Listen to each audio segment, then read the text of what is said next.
517 games I've now done.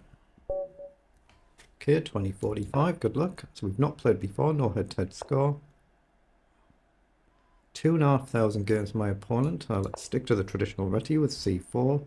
e3 is the more fashionable move these days, just to stronger challenge the initial d4. Okay.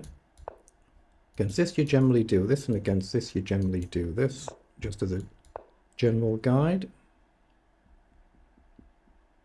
And then if pawn takes, you've got queen check to collect your pawn back.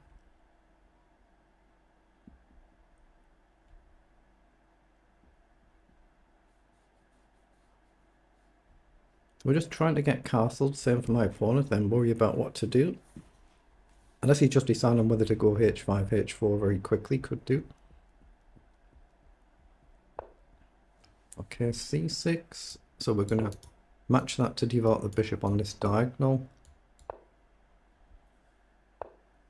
Okay. Castle, and it's just a case of how do I want to push the pawns.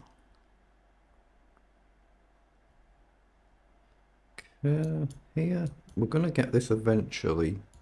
I'm just going to steady e3 for now, and I can go d3 or d4, probably d4, but let's just see. Okay, comes forward. So pawn up could be sensible to create an option.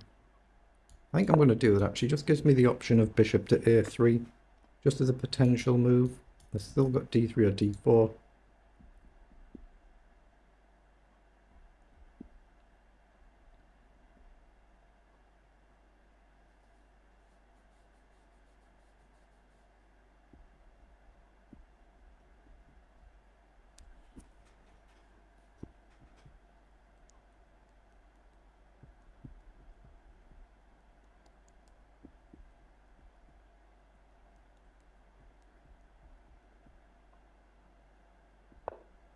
Okay, counters that. So we could do d4 straight away. It kind of invites e5. Or we can do bishop up. Maybe trade. I guess you could play c5. But trade, bring the knight in over. It looks alright. Yeah, I think I'm going to aim for that. Then I'm going to aim to play d4. Maybe d3 still, depends what black does, but don't want to leave this knight here. You move the rook and you forget it's being attacked. It's easy to do.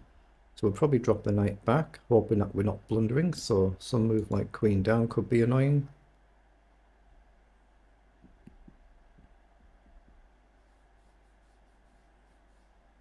Obviously, if queen down, I might go queen c2 and then redeploy the knight after a second move.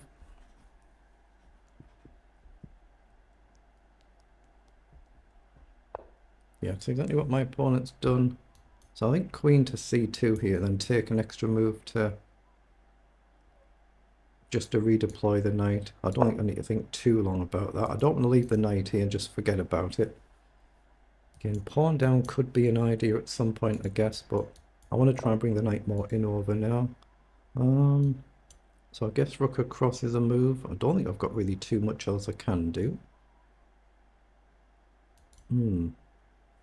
Maybe gone slightly wrong here. If I go forward, allow knight takes. Are you getting trapped? Queen takes, knight takes, rook across. And the knight can't actually escape, so pawn up, takes, rook across, and the knight's actually trapped, I think.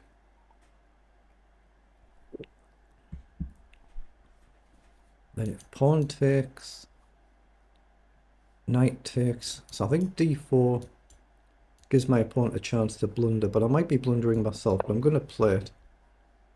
If you just move quickly, I think the knight's getting trapped. Okay, my opponent was aware of it.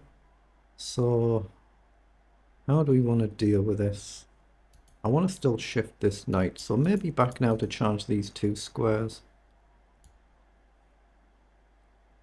Yeah, I don't want to leave the knight there.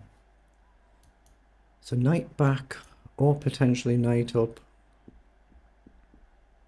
This one obviously is a little bit more undeveloped now. So that's the one I really want to move, but could allow some sort of an annoying knight jump.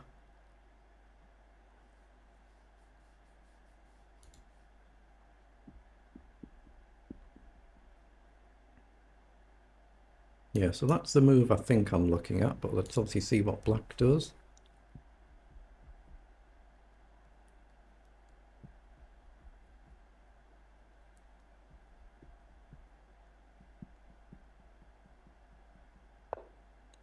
Okay, bishop up, so probably targeting a push. Although that does give me a natural development move to hit that bishop. Means I'm restricted coming back out though. So yeah, I think I probably need this first, don't I? I'm going to do that first to get my knight out, connect the rooks.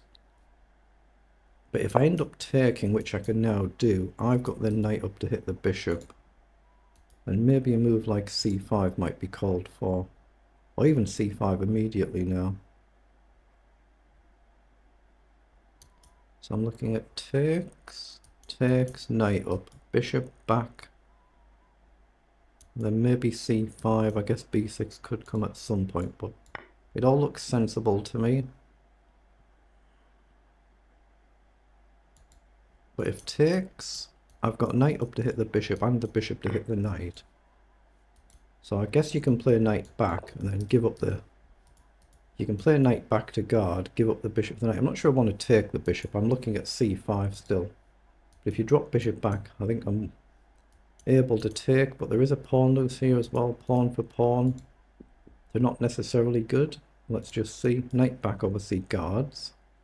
It's then whether I can risk a move like pawn forward. That's what my opponent has done. I'm still kind of looking at the move c5. Then can we almost trap the queen actually with c5 with knight back? Actually, that's the point. c5 creates a little bit of a hidden threat with knight to d3 trapping the queen. That's a little bit of an annoying move to deal with. So if I'm not missing something, does that just win the game on the spot? Where does the queen go?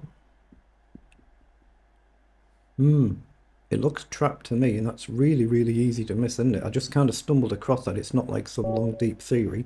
And we managed to get a win with it. Excellent. So we will pause there, and we will put this through the analyzer. Just pause so I don't accidentally start another game. Just 19 moves.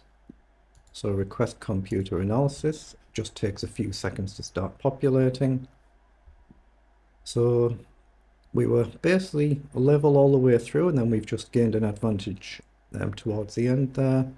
91% versus 73%, and obviously if you want to, you can just click where it says blunder, but I'll just scroll down here. So it was indeed just knight to f6. And the engine says c5 was indeed the correct move.